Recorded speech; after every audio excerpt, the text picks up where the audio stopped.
What is up, guys? Pizza Boy here. Thank you so much for tuning into my video. Today we're going to be talking about the 5 things I hated the most while delivering pizza at Domino's. A quick disclosure, I do not hate Domino's. I actually still enjoy Domino's. I actually love the company. I think it's a great place to work. It's just the 5 experiences or the 5 things that I feel are something that I just didn't like the most. So yeah, here we go. If you're thinking about delivering pizza for Domino's, I would highly recommend it. Obviously the times now are different with the whole, COVID thing. As a regular job, if you're looking to make some extra cash on the side, or even as a job that you can pull in more cash, I think it is a fantastic option. I made a lot of money while doing it. For the short time I was there, I was able to buy this car completely without having to do anything crazy with it.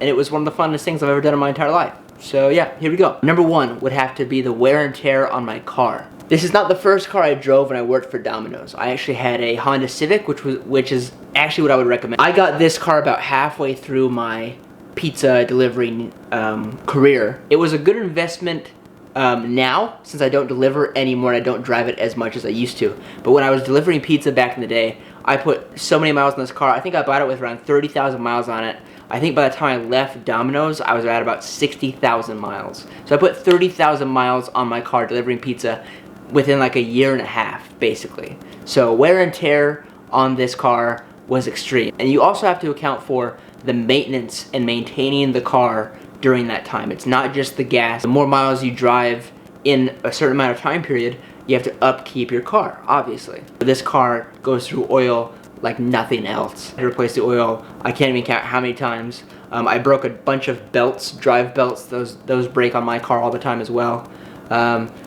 Things that just add up, So definitely think about the car you have, and maybe even think about buying a cheaper car that you don't mind ruining a little bit if that is what you choose to do. Number 2 for me is that Domino's never offered insurance. Domino's never offered to cover my car.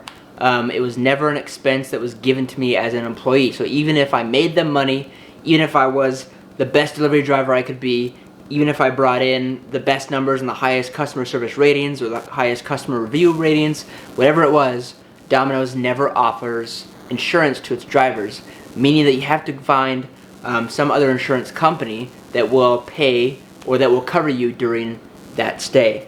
Now, this is actually kind of sad to admit, but I actually was never able to get coverage for my car while I worked for Domino's, which is a massive red flag, because if I got hit or if I scraped somebody else while I was delivering pizza, that would be a massive no-no on my part. It kind of makes sense. If you hire somebody and they're going to be out there on the road working for you, making you and your company money, I would expect that you would give them some sort of assurance or coverage to help pay for anything that happens to them or to anybody else during that time.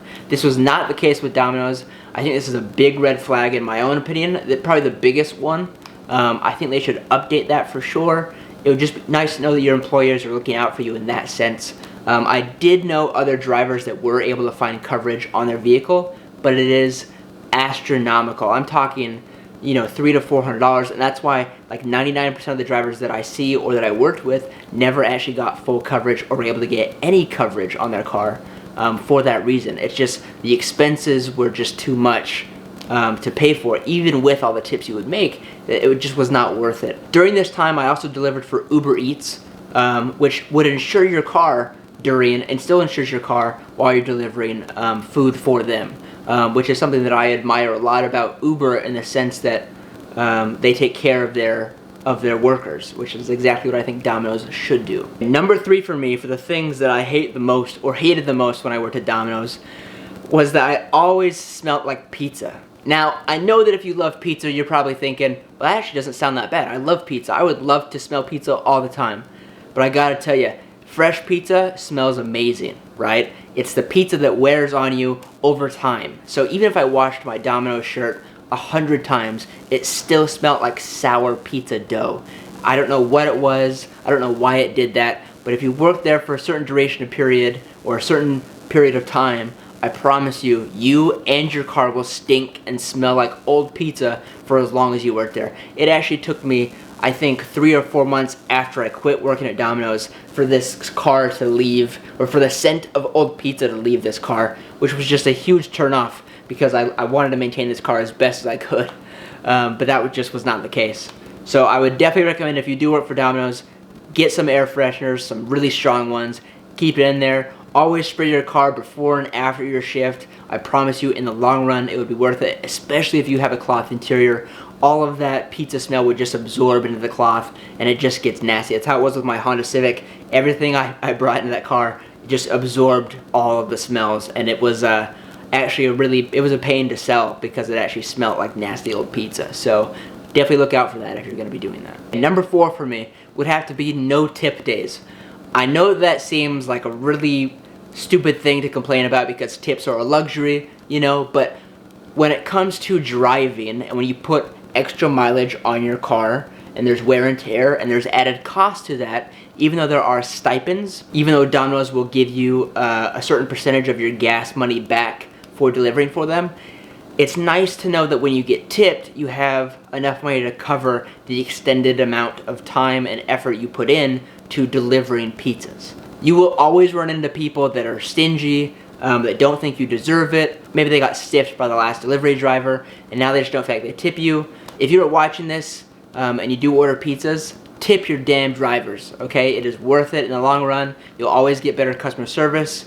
It's just, they do a lot. It takes a lot of effort actually to deliver a pizza. It might seem like a really easy job. There's a lot of stress involved, and plus the risk of driving your car while it's uninsured.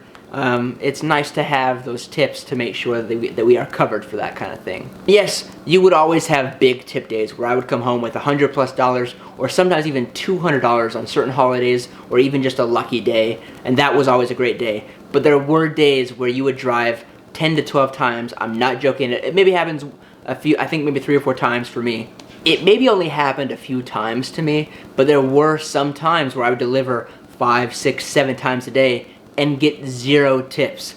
And that is a terrible feeling, especially when you put in the time and the effort to either make the pizzas, if that's what you have to do as well, answer phone calls, fold boxes, and then also deliver the pizzas and handle the cash and all that stuff. So there are some times where I was the only driver there that day or in that morning schedule. And it just sucks to know that people don't appreciate the extra effort you do or put into your job. So please tip your drivers. I promise it'll go a long way. And number 5 for me is kind of a double catch. It's a double-edged sword because it's also one of the things I put in my top 5 things that I loved the most about working at Domino's in this video right here, and that is the customers. There's a very niche kind of customer that orders from Domino's. I don't care where you're at. It's always the same type of person. And there are good customers and there are bad customers in every work environment. That's just how it is. But for me, there are some customers that order pizza that are extremely picky, which if you pay for food, I can expect that that's what you would want. You know, you'd want everything to be as it is. But there were some pizza connoisseurs that would expect the grandest, most amazing things from Domino's, when you kind of have to take into account that it's Domino's and not some boutique pizza handmade thing. I mean, we store our things in freezers, so yeah. I know that's a little bit of a gripe, but there were some times where, you know, you would make the best pizza and it's amazing and you know it's amazing, and customers would still complain about something, either to get free pizza or something out of you, or a voucher for a future delivery. There's always those types of people. That was just one thing you hated to deal with, besides the stingy ones. Alright, I know that sounded really basic, but those are just the 5 things that I hated the most when I delivered pizza at Domino's. I hope you guys found this video informational. I did make a different video about the 5 things I did love about delivering for Domino's, so please check that out. I'll put it in the link over here, or in the link in the description below. Also, please subscribe. I'm posting content all the time about my car, about Domino's, about all the things I've done before. And yeah, there's always more fun content, so please like this video if you did like it, and subscribe. I greatly appreciate it, and I will see you in the next video.